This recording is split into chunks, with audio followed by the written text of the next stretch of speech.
Coucou les gars, aujourd'hui on se retrouve pour une nouvelle vidéo qui sera un top 5 de mes personnages Harry Potter féminins préférés. Car pour ceux qui ne le savent pas, je suis une grande fan de la saga. Contrairement à pas mal de personnes, j'adore ce personnage. Car déjà, elle est super douée en magie vu qu'elle a été choisie pour le tournoi des 3 sorciers. C'est l'image que les Anglais ont d'une Française, et même si cette image est peut-être un petit peu abusée, Fleur de la Cour est parfaite.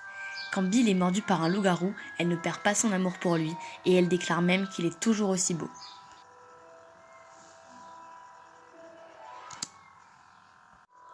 Tonks c'est un super personnage, drôle, sympa, gentil et franchement intelligente vu qu'elle est devenue Aurore malgré qu'elle soit très maladroite. En plus, elle fait partie de l'Ordre du Phénix. Dans Harry Potter 6, le livre, c'est elle qui décoince Harry du Poudlard Express lorsque Malfoy le pétrifie et le met sous sa cape d'invisibilité. Comme Fleur, elle ne cède pas au fait que son mari soit un loup-garou. Elle se marie quand même avec Rémus Lupin et ils ont un fils, Teddy, qui est absent des films. Pour moi, la mort de Tonks et Lupin est l'une des pires.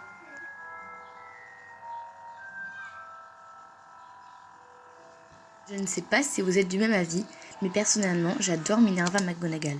Elle est super douée en magie, surtout en métamorphose. C'est un Animagus, mais elle est aussi douée en Quidditch. Elle a joué dans l'équipe de Poudlard dans sa jeunesse.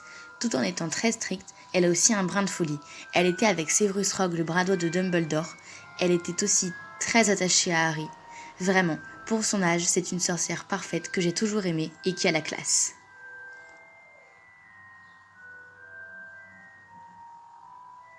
Franchement, Luna Lovegood, surnommée Loufoka, elle est tellement étrange, toujours dans son monde, absente avec les autres élèves, dans ses pensées.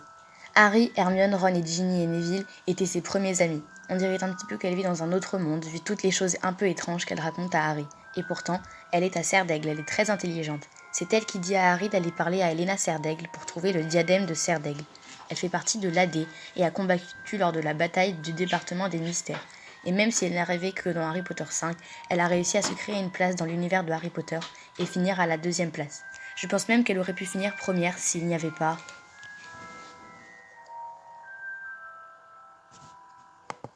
Hermione Granger, comme 99,99% de toutes les filles. Franchement, Hermione, elle est parfaite. Elle a accompli tant de trucs. Il n'y a rien qu'elle ne sait pas faire. Elle est douée en tout. Ce que j'aime, c'est ce personnage, c'est son évolution. Au début de la saga, elle était encore trop absorbée par le travail. C'était une petite Miss je sais tout. Mais même là, elle était extraordinaire. Et puis à la fin de la saga, elle est toujours aussi brillante, mais plus amicale. Et là, on peut dire que c'est Miss Parfaite. Il n'y a vraiment rien qu'on puisse lui reprocher.